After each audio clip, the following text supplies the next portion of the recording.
All right, so let's jump right into it. For thousands of years, we've been wrestling with one of the biggest questions imaginable. It's a question that gets right to the core of what it means to be human. And today, we're going to see if maybe, just maybe, modern physics can give us a totally new way to look at this ancient debate. I mean, it sounds so simple, right? Did you choose to be here listening to this right now? Or was it inevitable? Just another link in a massive chain of cause and effects stretching all the way back to the Big Bang. This exact question has been the playground and, honestly, the battlefield for philosophers for, well, centuries. So to really get a handle on this whole debate, we have to start where it all began. And it all begins with one single idea. An idea so powerful, it basically trapped the entire conversation for hundreds of years. And that idea is determinism. And just look at that definition for a second. It is absolute. See, determinism isn't just about simple cause and effect. No. It's this really radical claim that if you could know everything about this exact moment, the entire future of the universe is already locked in. It's set in stone. There's only one path forward, period. And right there, that's the trap. Suddenly, the whole conversation shifted. It wasn't, do we have free will anymore? Instead, it became, okay, if the universe is deterministic, can free will somehow fit into that? So you had philosophers splitting into these different camps, the compatibilists and the incompatibilists, all arguing about a premise they basically just took for granted. But what if that starting premise is just wrong? What if the very foundation of this entire centuries-long debate is built on sand? This is where things get really fun. Let's see what happens when we toss a giant quantum wrench into this whole machine.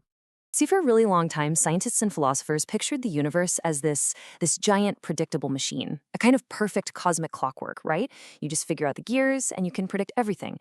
But then, bam, the 20th century rolls around and quantum mechanics just completely smashes that clock to bits. And this quote right here, this is the perfect picture of that old deterministic dream. It describes this thought experiment called Laplace's demon.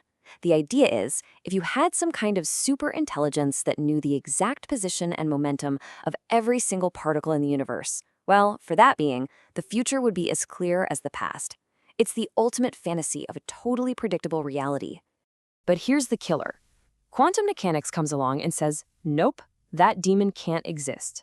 Why? Because its most basic requirement, having perfect knowledge of the present, is literally physically impossible. It turns out reality, down at its very foundations, isn't perfectly defined. It's fuzzy. It's uncertain. And here's how it works, in a nutshell. Two big ideas just torpedo that whole deterministic model. First up, you've got Heisenberg's uncertainty principle. This basically says the present moment itself is fundamentally indefinite. You can't know both a particle's exact position and its exact momentum at the same time. The more you know about one, the less you know about the other. Then there's the Schrödinger equation, kind of the main rulebook for the quantum world. And here's the thing, it doesn't give you one definite answer. It just gives you a list of probabilities.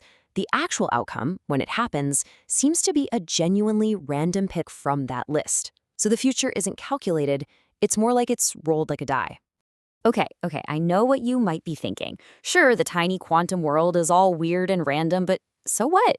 I live up here in the big world, the world of baseballs and car engines, and things seem pretty darn predictable to me. That's a great point, so let's tackle that head on. And it is a really fair question, right? I mean, we can calculate the trajectory of a spacecraft to land on Mars with mind-boggling precision. So doesn't that prove that for all practical purposes, our world is deterministic? Doesn't all that quantum weirdness just kind of average out and disappear on our scale? Well, not quite. That idea of a perfectly determined classical world, it's a really useful approximation, a great simplification for doing things like, building bridges. But it isn't the physical reality. Think about this. To perfectly, and I mean perfectly, define the state of a single billiard ball on a table would require an infinite amount of information. You can't pack infinite information into a finite object. So that quantum fuzziness, it's always there, lurking underneath, even if it's super, super small. And this is where that tiny, tiny bit of fuzziness becomes a huge deal. In systems we call chaotic, things like the weather or, the human brain, those unimaginably small initial differences don't stay small. They get amplified, they blow up over time, leading to radically different outcomes. This is the famous butterfly effect, right? A quantum-level uncertainty in the present doesn't just cause a little wiggle in the future, it can change everything. So, if the old clockwork universe model is broken, what do we replace it with? If the future isn't some single fixed railway line stretching out in front of us, what does it actually look like according to physics? Okay, so first, let's just officially toss out the old model. Model 1, universal determinism. This is that single, rigid timeline. The future is fixed. It's Laplace's demon's world. And as we've just seen, modern physics is pretty clear. This is not the universe we live in. So goodbye to that. All right, what about Model 2, the forking paths?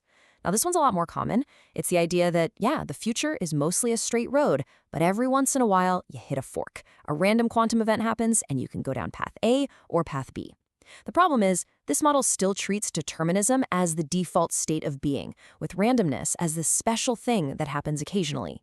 But that brings us to Model 3, the one that really seems to line up with the physics, the fuzzy future. And here, the future isn't a collection of neat, clean paths at all. It's more like a blurry, out-of-focus photograph. The present moment is pretty sharp, but the further into the future you try to look, the more indefinite and wide open it all becomes. It's a growing cone of possibility. And this gives us a totally new idea to work with: pervasive indefiniteness. What this means is that uncertainty isn't some special ingredient that gets sprinkled into the universe every now and then. No, it's the fundamental default background state. The universe is, at its core, open. Possibility isn't the exception, it's the rule. So, if that's true, if the universe is just fundamentally open and teeming with possibilities, then it completely flips the entire free will problem on its head. It forces us to stop asking the old question and start asking a brand new one that's, frankly, a lot more interesting. And here it is. This is the big pivot. The old question was, where does our freedom to choose even come from? But in this new picture, that question is meaningless. The universe gives us endless options for free.